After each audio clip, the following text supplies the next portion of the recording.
Hey everybody, welcome. Did that do that for everybody where it, like, the music kind of paused and then it played it really fast? I don't know if It did for me. It did for me. Yeah. I was like, oh no, the music stopped. Oh, and then it tried to catch up. That was funny. Welcome back to another episode of Conversations, the show where we have the conversations that I don't think enough people are having. So here we are having some of the most important conversations, and I'm really excited about this episode today. One, because I have been off for a week, so I'm hankering for a good conversation. Yes. But two, I have my friend Katelyn here with us today, and we are going to be talking about finding your voice specifically in your job search. And I'm very passionate about people finding their voice in general and living their personal brands. Mhm. And I think that isn't talked about enough, especially in the job seeking process, because there's so much. There's almost like we get this thought process that we're trying to fit in, right? Like we're looking for a job and then we're trying to fit in to a job description, into a box. And there's a little bit more to explore when it comes to having a voice in that space. Yes. So That's for that. super excited to have Katelyn here to have this conversation with us today.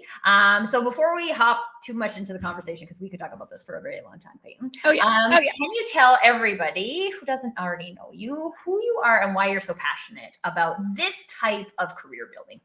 Yes, absolutely. Thanks so much for having me, Tracy. I've been so pumped for this combo. Hi, y'all. I'm Katelyn. I am a career coach, personal branding strategist, a former recruiter, former talent acquisition person. And I think the reason why I am especially passionate about this when it comes to your job search is that I have just seen too many people, right, approach their job search from the exact position you were just talking about, Tracy, trying to put themselves into a box, trying to fit themselves into something that's already there, rather than starting with who they are, what they're about, what they're passionate about, right? Their value, what they bring to the table, all of those good things, and then striving to find what is in alignment with them, what's going to help them thrive. And so, anyway, that's why I'm so excited for us to dive into this today. Oh my gosh. So I feel like there's so much to unpack here, because one of the things you said, even just in your intro, is about knowing your value, right? And I think, I don't know, I would like to believe that everybody, like, deep down inside knows their value. And we've probably always had those times where you're like, no, that's not for me, right? Like, I'm not going to do that. I always think this. So personally, I have, like, I can't handle blood, right? Like, the sight of blood makes me nauseous. And so I was like, I couldn't be like an ER doctor or nurse, because this is just not something my body is actually created to be. And there's lots of things, and when we're job seeking, that has to do with ego and the type of job that we're looking for, because that will look good or that will look bad. But I want to, like, let's really start this conversation about knowing your value, because I think, again, like, this isn't really, it's almost like we like to tell people what their value is and how, and like, this is your value and you can do this, right? We'll allow you to do this because these are your certifications. This is your experience. But your value, your value isn't really tied to those things. So how can people start to include, actually, let's just not even include, let's not get to include yet. How can people start to realize what some of their unique value is that they would bring to a job? Yeah, great question. So I am a huge fan of two different assessments, call them that if you will. Number one is the Enneagram. And I know, Tracy, you're also a proponent of the Enneagram. What I love about it, it has nothing to do necessarily with your job or your career, figuring out, what you should be when you grow up. It has everything to do with what are you most motivated by? And it's this idea that there are 9 core human motivations. And when we can understand what motivates us the most in terms of, the decisions we make, the actions we take, what's going to, like, really get our juices flowing, I think that there is so much goodness there then that can point us in the direction of what we really need then when it comes to our career, when it comes to the companies that we're pursuing working for, the teams that we want to be a part of, the leaders that we want to work for, right? All of that just plays such a big role in genuinely thriving in your career, but you got to be willing to dive in. So I love the Enneagram as kind of one tool for getting some clarity. The second one is Clifton Strengths. I am a huge proponent of Clifton Strengths. And the reason for that is it's really about energy. The idea that like the way that we are wired, we have certain things, whether they're tasks, responsibilities, giftings, whatever you want to call it, right? That just come so naturally to us that we do them without even thinking. It's like breathing to us. And when we have the chance, the opportunity to lean into those things more and more when it comes to our career, when it comes to work, that's when work starts to feel effortless. Like that's when people start to describe it as like, it doesn't even feel like work. Like I'm having so much fun doing it. And it's because you're not having to use a lot of energy. You're not having to exert so much, and you're doing things that are just naturally in alignment with who you are, with how you're wired, and all these good things. So Yeah. I would say that those are kind of two places to start. Yeah. And I think one of the things I have a complicated relationship with personality assessments, mostly because they give you a box, right? And I think everybody is unique. And so there's things we can learn from them, but it's not all of you. And sometimes people treat it as all of you. So it's important just to look at those things. But I really like what you talked about, Katelyn, in terms of those motivators, right?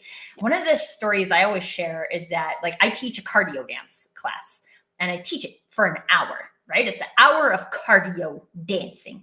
I should be tired after it, right? My rational brain says I should be tired because I just worked out for an hour of cardio. But every time I get to the end of it, I just feel so invigorated. Right? And sure, my body's tired, my muscles are tired, right? I'm breathing heavy, I'm sweating because I'm a sweaty person, but like I feel invigorated as a human. And so I always think it's important for people to remember that it's not about like not putting in work to maintain the energy, but it's just being able to pay attention to what are those things that you put work into that are invigorating for you, because almost all of us have something like that. Yes. And we can start to pay attention to those things, even if it's not in a work scenario for you today. You can start to pay attention to those things and be like, oh, what is it about this that I love, right? Like I have a performance thing, right? Like I love to perform. It's why I also love LinkedIn Lives. They give me energy because it meets my performance need. And like I feel the same when I'm teaching dance. I'm at the front of the room, everybody's watching me, right? Like that, and that's not a thing for everybody. That's a thing for me. And so when you can start to notice those things that are drivers for you, you can more likely find them in your work as well. Oh, 1,000%. 1,000%. I mean, I resonate with everything you're saying. And that's how I feel about coaching, right? Like I come away from a one-on-one coaching session and I burst out of the room and I've got all this energy. And my husband's like, whoa, holy cow, you just did a coaching session, didn't you? And I'm like, yes, because it's so life-giving and energizing. Right? But for each of us, that looks different. We are each wired so differently. But taking that time to really do the hard work, whether it's through assessment or not, right? There's many ways that we can uncover and discover these things, right? Have conversations with your friends, your family, your community, the people that know you best. They're going to be able to say, hey, like this is what I see in you, right? When you do these sorts of things, you come alive. But pay attention to those because those are markers for us. It always reminds me too. I did a lot of Dale Carnegie training, and every single time I did one, they had a unit where you like practice showing appreciation for each other. And I would constantly get the word enthusiasm, right? Like you're so enthusiastic because I'm performing, right? Showing up, doing a speech, right? Like to me, that's performance. And I was like, oh, there's always these interesting things to explore about yourself. And I used to always actually, when I was hiring in corporate, one of my favorite questions to ask people is like, what are 3 things your mom would say about you? And then what are 3 things that your coworkers would say about you? And what are 3 things that your clients would say about you? And it was always really interesting because these are different people that we have different types of relationships with, right? Like I remember once having a conversation with my mom and I was going through some like really hard personal stuff. And she was like, I just don't understand like all this stuff is happening to you. You're such a sweet person. And I was like, I never knew that my mom thought that about me. And then it changes my interpretation of myself, right? Because like Right. someone else is experiencing me this way. And so there's like so many things that we can learn through our interactions with other people. Right. And one of the things I had a lot of people who, when I was like early in my coaching career, would always tell me that I was refreshing. And like, first it made me think of Mountain Dew. And then I was like, you know what? I like that. I like that I'm refreshing. And so I don't know. I don't know if this commercial was everywhere or because I'm in Canada, but there was this commercial and I don't even remember what it was for, but it was like these people had all these labels on them, right? And like people were consistently like putting new labels on them. But then at the end of the day, one guy was like taking off the labels he didn't like and just keeping the labels that he did. Right. And these are the kinds of things, right? If someone tells you you're refreshing and you like that, you're like, yeah, that's awesome. I would love to be refreshing. Keep it. Right. If a personality assessment says you are motivated by this and you're like, yeah, that feels really right for me. Keep it. And if someone says, I had someone who told me I should stop trying to be an expert and just shush because I asked a question. And I was like, I don't believe that, right? Like I believe in asking questions when you're curious. So sorry that offended you so bad. Yes. And when you start to practice those types of things, we're talking about finding your voice today, you guys. So like this is what it looks like. It's a process to find your voice. Totally. Oh my gosh, it's such a journey, and it's a never-ending journey, really, truly. So, what I love that analogy though of like claiming and owning the things that you want to and letting go of the rest of it, right? Because at the end of the day, this is about alignment. A job search, the heart of it should be about aligning what you are bringing to the table, what you want to be known for, the things you get excited about and that you want to do with a company and a team and an organization and a mission and all of those things that are going to match that so that you can actually thrive, right? So I love that analogy of just take off the labels and stick the ones on and all that good stuff. I like this. I don't like this. This feels like me. This doesn't feel like me. And there's also one of the other things that I just wanted to throw in here is that earlier in my career, I was very corporate, right? Like I loved the suits and the heels and the running through the airports trying to catch flights. And that felt fun for me. It felt like an adventure and I really enjoyed it. Once I became a mom, I had no interest in living that life anymore.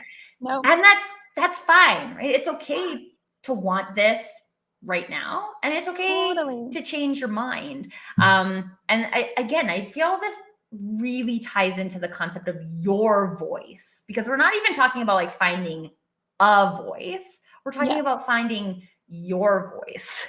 And there's a breakdown. Let's talk about this because there's a breakdown of what a voice should be versus your voice. So talk to us a little bit about that, Katelyn, and like breaking down the shoulds when it comes to our voice. Oh my gosh. I mean, the shoulds are everywhere for all of us, right? Like, I mean, we have grown up in the midst of shoulds. We have been told things, whether that's like as a female, right? Or as whatever industry that we're in or that we've been going into, whatever our major was in college, we got told this is what this should look like. And if we want to make this about job searching, this is what job searching should look like, right? You should update your resume. You should have a great cover letter. You should submit it and then, keep following the trail. And so, I mean, job searching really is mostly happening up here, right? Like we have to overcome those shoulds before anything else. We've got to get in the right mindset.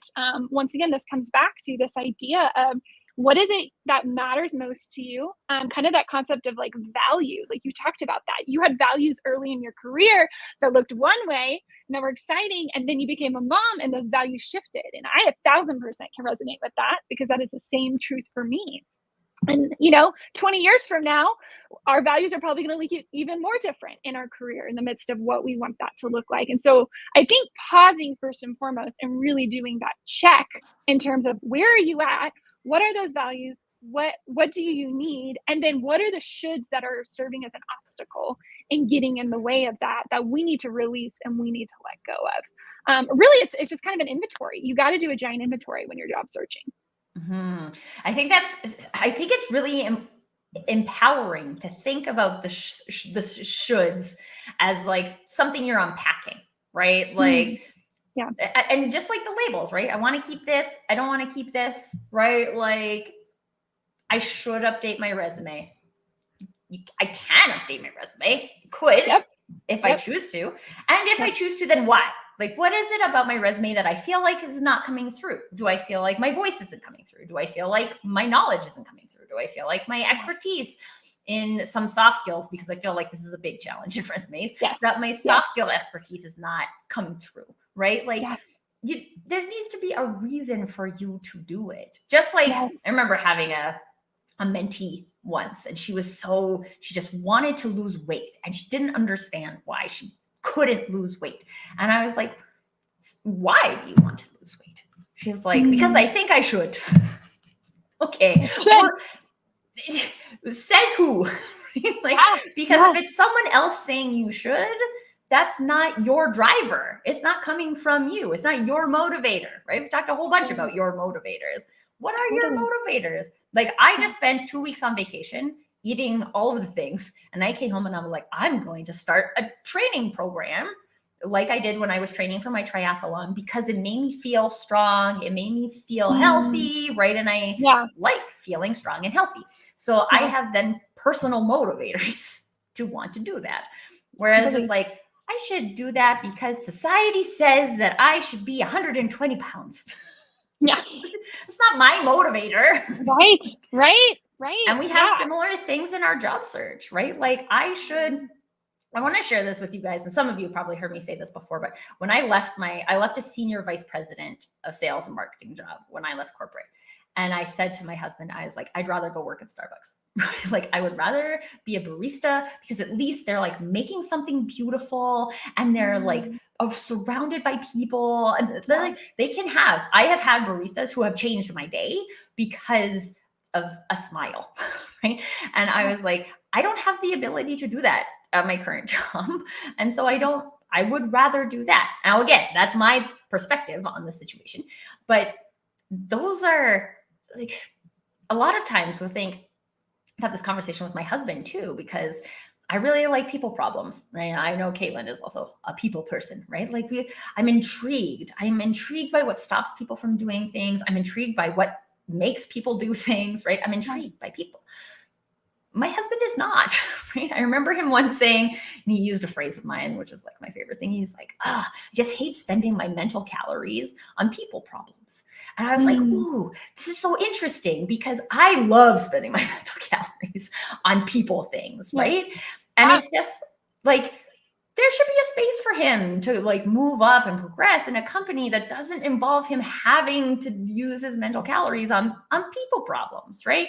Now, this is a different conversation about structures of businesses and jobs, but it's important to know about yourself, because it doesn't make you bad. Just because you don't want to be a manager of people, that doesn't make you any less valuable as an employee, as a person. And it actually helps you to get jobs that are more aligned. We talked about alignment.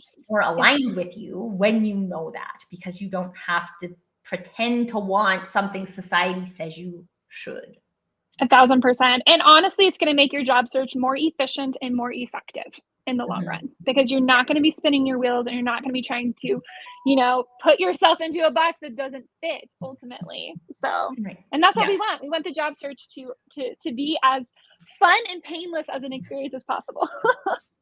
So Katelyn, let's talk a little bit more about like this concept of finding your voice, and where do we find that power when we have our voice? How does that contribute to making that job search easier, more fun, all of those things? Because it can be hard, right? The job search can be hard. Oh yeah, no, it's one of the hardest things we ever do as humans. I'm utterly convinced, is job search. So really, once we have discovered our voice, which doesn't just like happen and then you like apply it. I'm a firm believer that it's like this almost like simultaneous journey that we're going on, right? We're going to try things out. We're going to try using our voice. We're going to see what feels good, what maybe doesn't feel good. But at the end of the day, when it comes to our job search, our voice is what gives us visibility. And the more visible we are, the more opportunities that really do become available to us. And, I know the old saying is it's all about who you know, right? In your career, like it's really important who you know. Now, I would argue it's about who knows you, right?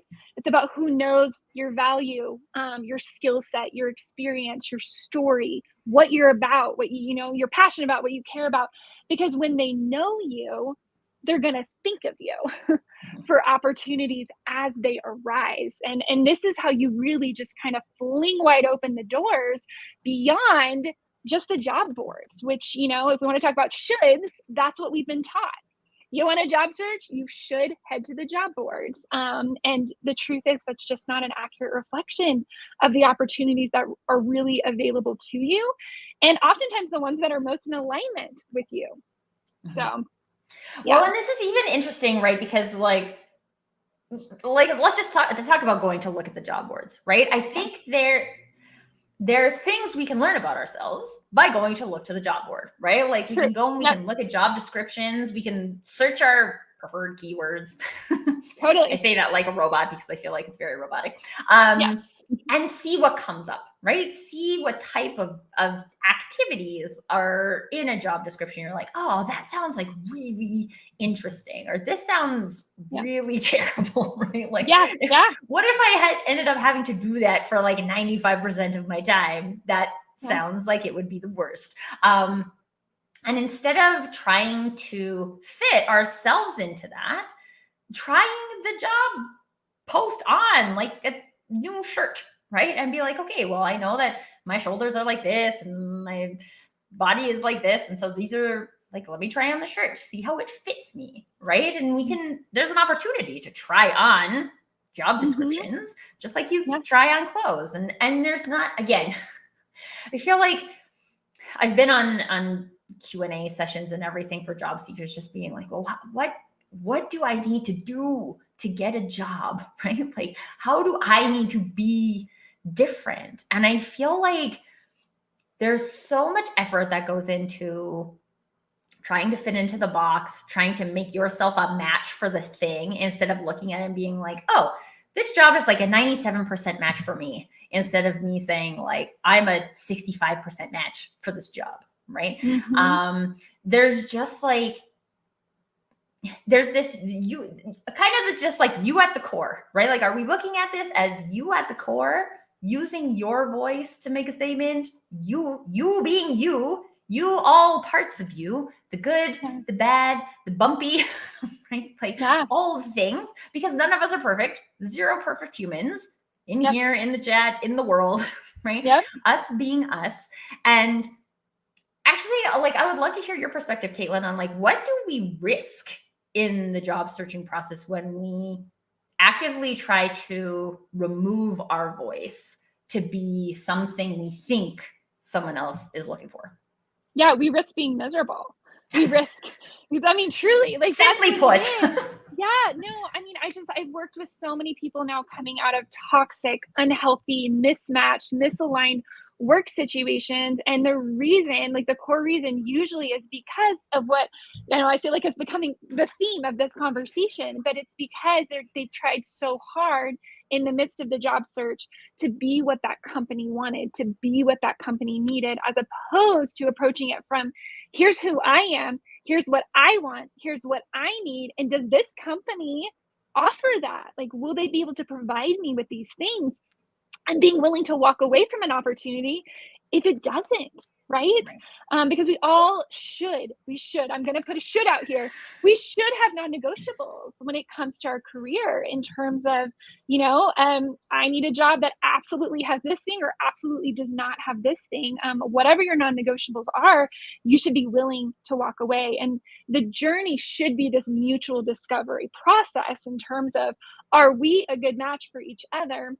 But for a long time, it's been skewed in the direction of, here's the company, here's what the job is, here's what the job description is, and there isn't wiggle room, or there hasn't traditionally been wiggle room in the midst of that. And I think what's so encouraging is I am seeing that shift and change a little bit. There are companies that are very willing to consider people from non-traditional backgrounds who are willing to say, we want to train you, right? Like we want to be able to bring you onto the team and give you, what you need to be successful here. Or we're willing to shift the job description a little bit, right? Mhm. Doesn't actually have to include all of these exact things, but you have to be able to articulate that, and you have to come to the table with like a fierce knowledge of who you are and what you have to offer, to be able to negotiate that.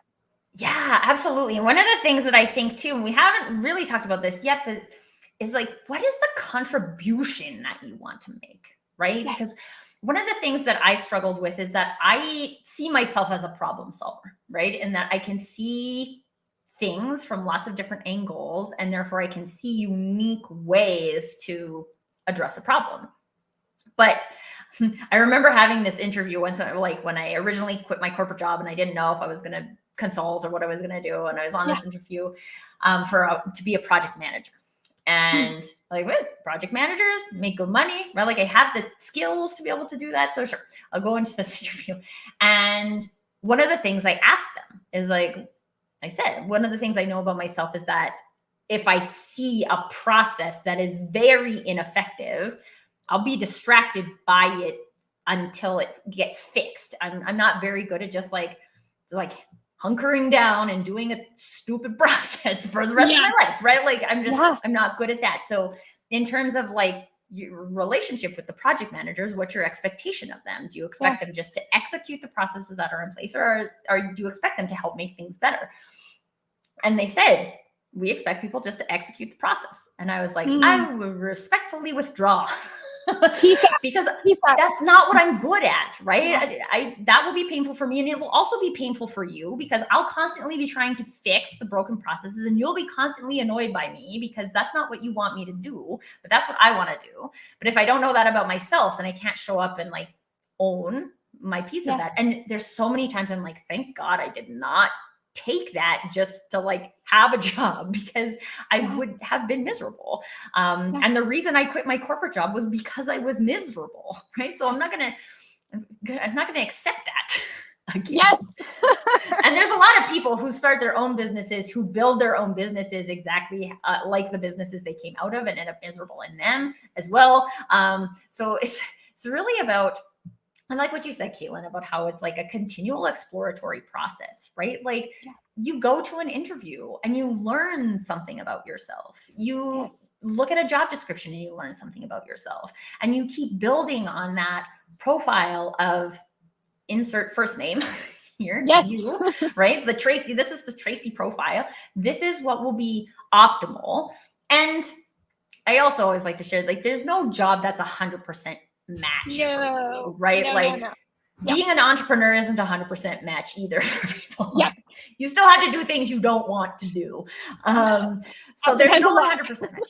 But when you can find those things, right? We talked about this earlier, those things that give you energy. And when you're going into an organization that's excited to give you the opportunity to do the things that create energy for you, that's really where I liked what, Stephen was talking about, how you're the like shining city on a hill, right? Like I envision the Emerald City, like the Emerald City from the Wizard of Oz. Like you can't help but miss that. And someone is like, I am this, right? And I am not willing to be that. One of the reasons I quit my job is because I was responsible in marketing, right? So I was responsible for social media, and the company wanted me to post something I did not believe in.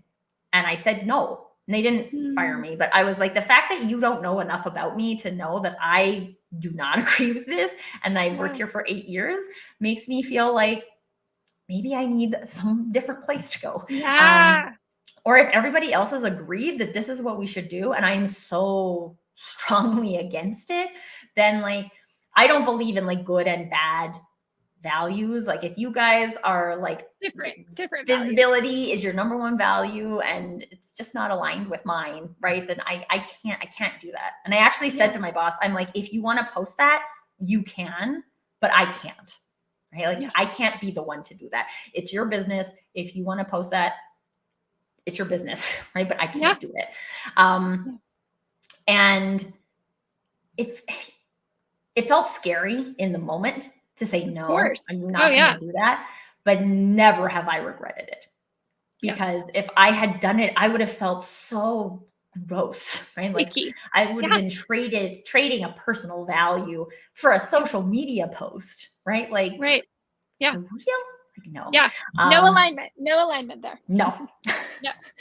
And again, like earlier in my career, our values were more aligned, but I evolved as a person and I became unaligned with the rest of the company. And like, I still appreciate them. What they're doing is awesome, right? But I just couldn't be the best version of me there and make the contribution that I want to make to society. So knowing what your contribution is, like, what do you want to do here, right? Like, no one wants to just go and post social media posts.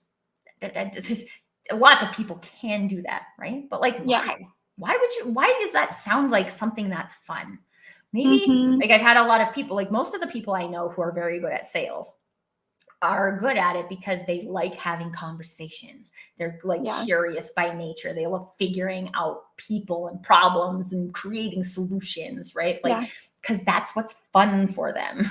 Yeah. We've also watched a lot of people try to do sales who hate talking to people. Yeah, I know the irony. This is not the job for you. Right. And just knowing, again, like that's not bad. Just because your strength isn't in that. It is one of the tests we talked about Clifton's strengths earlier. I appreciate about Clifton's strengths because it's just like, these are your strengths and you have multiple of them, but these are the ones that you're the best at. And if you focus on the things you're the best at, you can go forward much faster than if you focus on the things that you're the worst at and try to get better at them. Right. Well, and not only that, I think it empowers you with this new language to talk about the things, right, that are just so intrinsic to who you are and what you do really well. And when all of this self-awareness is there, when we kind of put all these components together, right, that we've been talking about throughout this whole time, what happens then on the other end is that you're not like just trying to sell a company on you. You are simply showing up as your full self, as your best self, and they're able then to quickly and easily discern, like, holy cow, yes, this is the person that we need in this spot. This is the person that's going to be able to help us solve these problems, manage our risks, meet our goals, whatever it might be. And all you're having to do is show up as your full self, right? You're not having to, like, you know what I mean? Like, I mean, people talk about how job searching is sales, and it is, but it's sales in the way you were just describing, people who are good at sales. Because it's just you then getting to be curious about who they are and you getting to share your story and what you bring to the table. It is, like, we've used the word alignment a whole bunch of times, right? It's just about going in. Like, I actually even think, I don't know that I'll ever go on a job interview again, but if I did, I would go into one and just be like, I'm so curious to see what you guys are trying to do and if there's alignment between us, right? Like, I'm not here to try and convince you I am the right person for this job. I'm actually here to discover if I fit into this job. And I will let you know if I do, and I will let you know if I don't. But yeah, you're not bad and I'm not bad. Let's talk about, I want to talk a little bit more about this like process of discovering your voice, because you mentioned, Katelyn, it's not like it just like, boop, it's like, now I have my voice and I'm going to show up. And I often talk about it like a light switch, right? People are just like, oh, I switched the light on, I found my voice and now I'm good. It's a process to start to bring more of your authentic self into your connections, into your resume, into interviews. So what are some of the important things for people to know while they are on that journey? Yeah. I mean, I think there's two like really specific ways that you can go about like really, number one, discovering, but also like cultivating, curating, practicing your voice. And the first one is just simply through conversations. It's through just connecting with the people who are either working at the companies or doing the types of roles that you're finding yourself to be most curious about, right? Like you read a job description, you're like, ooh, something about that lights me up. Let me figure out what it is that lights me up. And now let me go find someone that's doing this so that I can learn even more. And it just naturally, what it does is it gives you the opportunity to practice telling your story, articulating the why behind like why this might be a good fit for you in a completely low pressure, like zero stakes situation. And that's the beauty of it too, is like in the midst of those conversations, you also might discern, oh, just kidding, this isn't what I thought it was, right? And so I'm going to pivot over here. But I really do think it's through connecting with people. It's through just simply having these conversations, and ideally they're synchronous conversations face to face, right? Like I think some sort of discovery can happen through messaging back and forth, but there's just something different about looking a human in the eye and like really having that conversation and practicing with them. So I'd say that's the first one. The second one, I'm a huge proponent of this, is content creation. I really do believe there's something to be said for having another chance to practice and discover your voice through the process of creating content in whatever way that makes the most sense for you, right? I think for some people, a LinkedIn Live, like you said, like something that feels performancey or video or whatever it might be for them, like that is the chance. And for others of us, and I would put myself in this bucket through writing, like there is just something magical that has happened, at least for me personally in my journey and watching other job seekers, kind of lean into this strategy of just seeing this fruit, this beautiful fruit that just comes from just simply putting yourself out there and just practicing it. And it's scary and it's vulnerable and it's a journey, and all of these things are completely true, but I really do believe that like these are two avenues to really, really discovering your voice. I totally support both of those. And one of the things that I use, so for those of you who follow me on LinkedIn, you will know this, but like LinkedIn for me has become part of my expression, right? Like when I am feeling things, it's like when my father-in-law died earlier this summer, it's like I hadn't processed it until I had formatted it into a post for LinkedIn. Yeah. And you know what? There's probably people who judge me for that, and that's fine. But this is part Whatever. of my expression, right? That's what your voice is. What do you want to say? I have a client right now. We're working on this because she hasn't posted yet. And I keep telling her, I'm like, you have to have one. Like you have to post something, right? And so she had this whole book of things, brainstorm thoughts that she had for like potential posts. And I'm like, okay, flip to page 8 and go 2 down on the left. why couldn't you post that today? Right. And I mean, there's lots of reasons why people feel reserved to do those types of things. Totally. And it's usually the reason why you get a coach to help you move through that. But it was so interesting because she was like, well, it's not really business related, right? And I'm like, I haven't seen anybody else talking about that. And this is my favorite thing. And I want you guys to take this away, right? Because I feel like this is super helpful for everybody. If you don't post it, can't help anybody, right? Yeah. If you did post it, could it help a person? If you feel like that thought you have could help a person because you posted it, why not? It could help somebody. It might not, right? Like, I don't know. I'm sure I've had posts that connect very little with certain people, and that's fine because they connect with me. It's something I want to say. But that's when you look at it from that perspective, like, oh, if I said that, that could totally help a person. Yeah. Oh, like, great. Because you could. And it might be somebody who doesn't like it or doesn't share it or doesn't comment, right? But it makes an impact on them today. It helps them to see that this thought process that maybe they thought they were alone in is not quite so lonely. Yes. Someone else is thinking this, right? Yeah. Maybe they're having a problem and you're writing about it and you're like, oh, I'm not the only person having this problem. Yeah. No, because that's I can't think of a single problem that any human would have that no other human is having. Totally. Yeah. And so by putting it out there, it gives you the opportunity to help a person. Mm-hmm. But keeping it to yourself doesn't give you an opportunity to help a person. So even if that helping, like I can help a person see that this is the type of person they're looking for their job opening, or this is the type of culture they're hoping to create in their business, or this is the type of thing that's happening under the radar and maybe people aren't realizing it, right? Yeah. Like Yeah. all of this is helpful, right? It's helpful for people. And some Yeah. people will, there's lots of ego and there's lots of defending positions and all of these things that happen as well, right? And that has nothing to do with you. That has everything to do with the other people. But being able to do that and thinking about how it might help somebody has been something that's been very helpful for me. Yes. And kind of moving past that, should I post this? Should I not post this? And that doesn't mean that there's like, I had a post actually yesterday, I think I posted it about grief in my relationship with the Queen of England's passing. And it's been like very complex for me. And so for days I've been thinking about this, like, what are my actual thoughts on this? Right. Yeah. And so one of the things I've been thinking is like, I think it's ridiculous that someone can have a miscarriage and get no time off, but that it's mandatory that we have a 10-day grieving period for a member of the royal family, right? Like, do I think if you're grieving, that's fine, right? Like, that's your experience, that's valid. But I also am confused by this.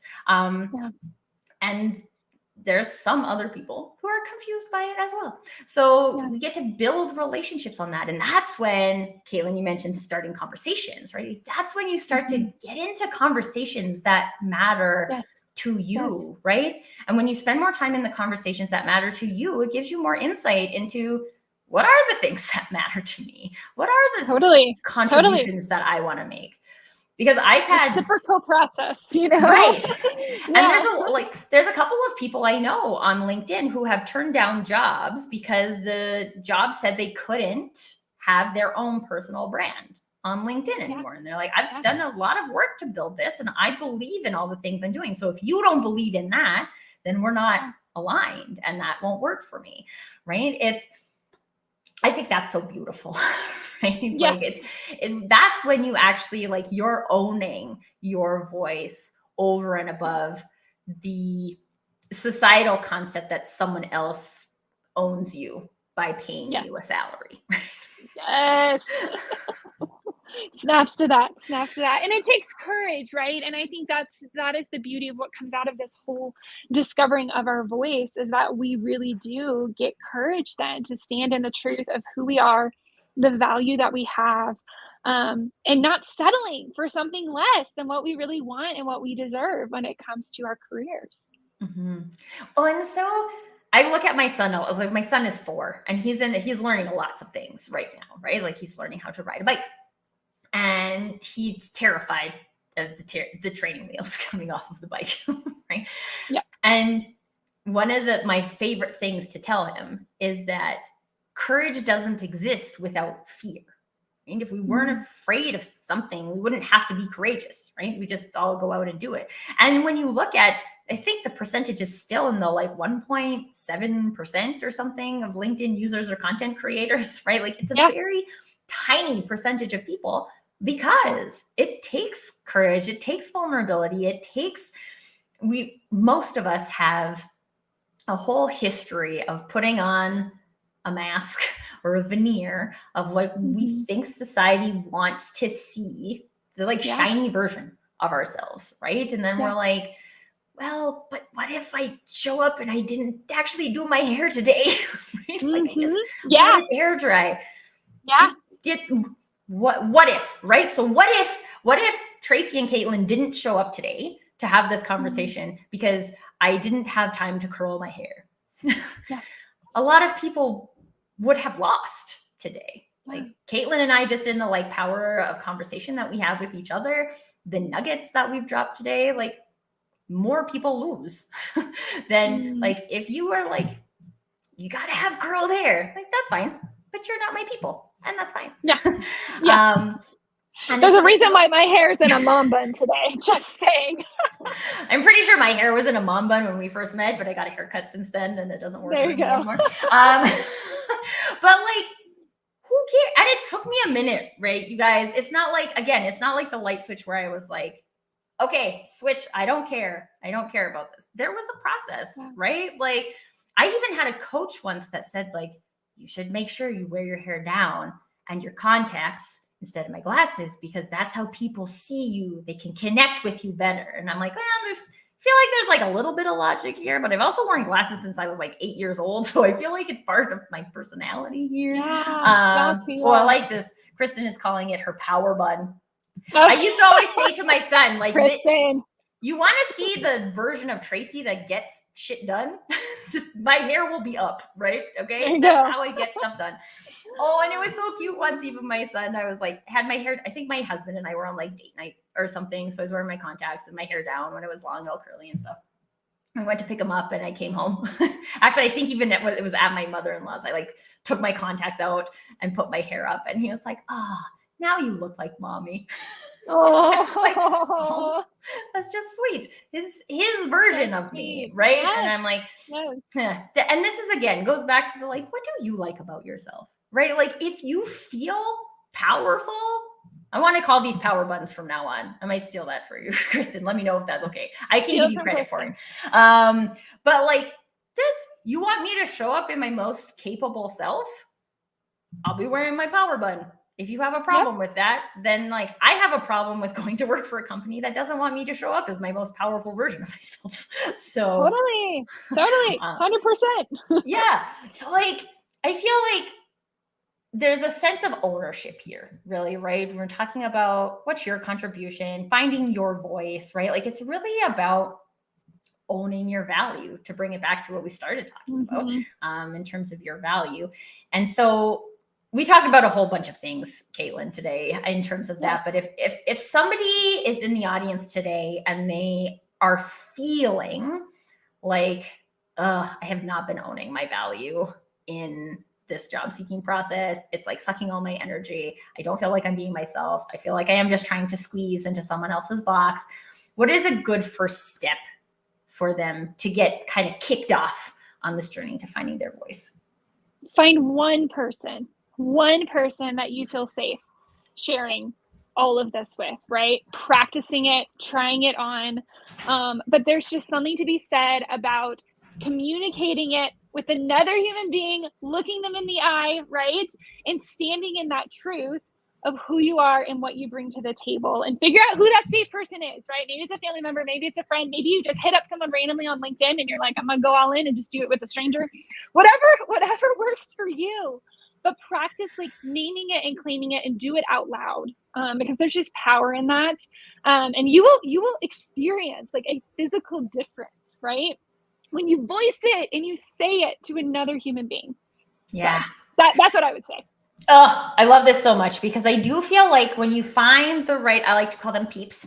When you find the right peeps, they can act like a mirror to your light, right? And if you imagine yourself as a candle, sometimes it's very hard to see our own light. And when you surround yourself with people who can act like a mirror, it starts to become easier to believe these things about yourself because other people are like, I see this in you. And this is quite honestly, as a coach, and like Katelyn, I would love to hear your perspective on this too. It's like one of my favorite things because my whole life, I've been one of those people where people just tell me things about their life, like the pizza delivery man, right? And you're like, oh, this cool. And I will sit there and listen because I think a lot of people in life don't just sit and listen. And it's my favorite thing. My favorite thing is to learn about people. And there are people like that. It's like, connect with me, connect with Katelyn. At least one of the two of us will love to listen to you and share your light. Because that when you can find those people, and they may or may not be in your family, right? Family is what I like to call a default community. It hasn't been created intentionally to support us accomplishing a specific goal. It is by default there. And when you can start to build your community of people who intentionally build you up, who get excited about building you up, who find it easy to do that, right? Like who find it fun, then that's the thing, right? Because here's the other thing. Once you have one person, then you can find more people. And then once you know what that tribe of people, what that community of people feels like, you can go on an interview and try on a company and be like, I don't get this kind of vibe from you. And you're telling me that we're really cares about each other, but not really feeling that. And you can challenge that, but it's hard to challenge something you have never experienced. And 1,000%. yeah, and maybe this is the thing, right? There's ownership in this too, right? In deciding that, okay, today I don't have this, right? Like I don't have a community of people who can help me do this, who help me see my awesomeness. So I'm gonna go build it. Yeah. Right? Go, children, go and do it. Go and build it. Yeah. So reach out to that person on LinkedIn who you think is like too big to connect with you, right? For one, most of us, I've had people tell me that and I'm like, for real? Like, yeah, that's weird. That's weird to me. Yeah. Right? Oh, totally agree. Yeah. Yeah. Most of us would love to connect with you and hear your journey. I do this all the time when I feel like a vibe. I feel like this might be how Katelyn and I met. Like, I'm like, I read this post and it really vibed with me. We should be connected. And Katelyn was like, yeah, we should. 1,000%. Right. And there's, again, if you don't use your voice, if you don't make the invitation, then other people don't know that you want to join the club. and we are here to be in community with people who want to own their voice, to find their voice, to remind people that we're not going to just win, right? Like, find voice, but it's like, we're going to try a thing and it's not going to work. And then you're going to need some peeps to remind you that you're not terrible, even though you totally blew that job interview, right? And you went into it and you're like, oh man, I did the same old things. I kept trying to just like please them or convince them that I was the best fit for this job task, right? Like, this is fine. That's the first thing. The first step in making a change is noticing when you're doing something you no longer want to do. So before, you would have just done it. You wouldn't notice that that wasn't something you wanted to do. And this time you did it, and now you realized that's not something I want to do. And I want to keep trying to not do that anymore. Yeah. And we practice, right? Practice. One of my Dale Carnegie trainers said this to me once, and it's still my favorite quote about practice, is that practice makes permanent. There's no such thing as perfect. We can't be perfect. We're humans. There's no, like, don't even bother. It's not possible. I feel like moms especially know this, because like there's just, it's like you have a baby and then perfection doesn't exist anymore. No, never. But practice makes permanent, right? It's the same reason why athletes practice shooting foul shots, basketball players, over and over and over, because that's what makes the skill permanent. And it's still not perfect, right? Nobody shoots 100% from the free throw line in basketball. Nobody shoots 100% at a job interview either, right? You might have had a bad day. You might have had to rush because the bus was late, right? You might not be your number one energy. You might be dealing with a personal death in the family, right? Like, we can't control all of those things. But what we can control is finding ways to remind ourselves that we have awesome sauce. Totally. Awesome sauce isn't the same as everybody else's awesome sauce.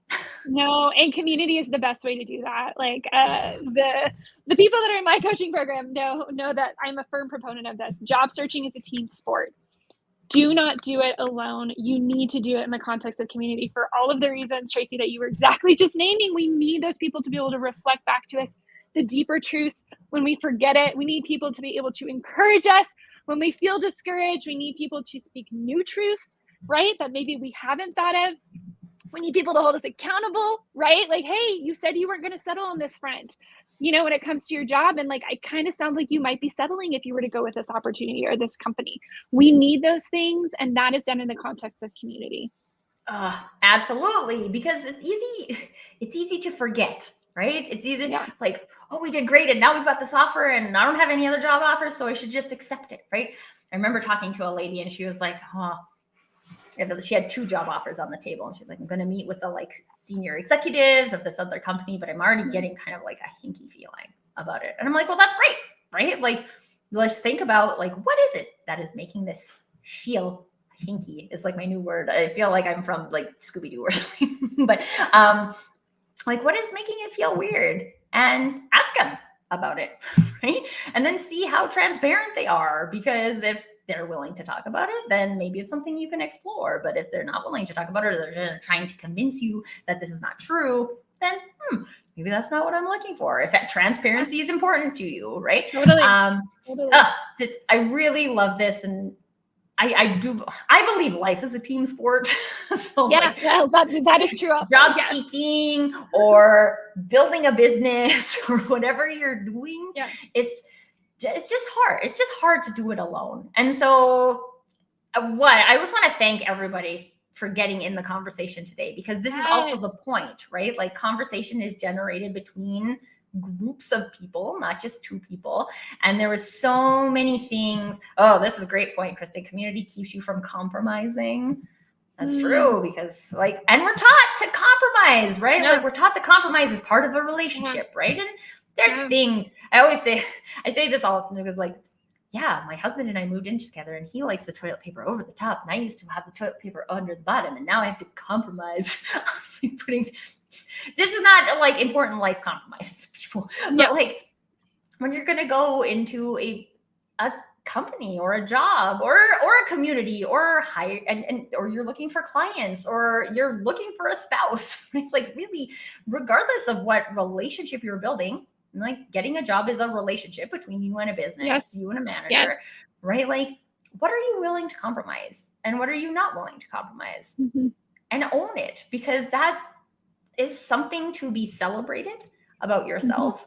And when you stand up, when you find your voice and you use that voice to stand up for what you believe in, you are more likely to find those people who believe the same things.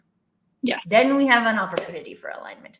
And then I always feel too, to some degree, you're just the job tasks are the job tasks, right? I do my task, blah, blah, blah. But it's really about who are you being at work? Who do you get to show up as? Who do the people support you showing up as that version of yourself that you that is fun? Or do they make you go to Friday beers, even though you don't drink alcohol, and make you sit there, right? For team building, we should have a conversation about that a different day. Let's do it. Oh, Katelyn, we could talk for a very long time about this. I know. I'm going to wrap up. We're going to wrap up for today. Katelyn, if people want to learn more about you and your coaching services, where is the best place for them to find you? LinkedIn. That is where I hang out, y'all. Just come find me on LinkedIn. Shoot me a message. Tell me that you were hanging out with Tracy and I today, and I would love to connect and just hear more of your story. Yes. So good. I am so glad that you joined me today, Katelyn. And I'm so glad that so many of you joined us in the chat as well. Thank you so much for all of your comments, because again, the conversation isn't, and you know what? I even totally forgot to tell you all that get in the conversation, because that's what makes it a conversation. You guys just did it. You guys are owning it, and I love it. And this is part of finding your voice too, right? You guys, this is practice in using your voice, sharing your experience, calling it your power button, right? This is how people, you can, if Kristen connects with either of us now, she's going to be I'm the one who said power button. And we're always going to remember you, because that is you using your voice, right? That's what makes you memorable. And that is what makes you the Emerald City on the hill. Yes. I love that analogy. Good job, Stephen. Yes, Stephen, we're going to run with that one. So thank you. Yes. Awesome. Thank you guys so much for joining us and contributing your voices. Katelyn, thank you as always for contributing your voice. So appreciate it. And until next time, everybody, permission to do you.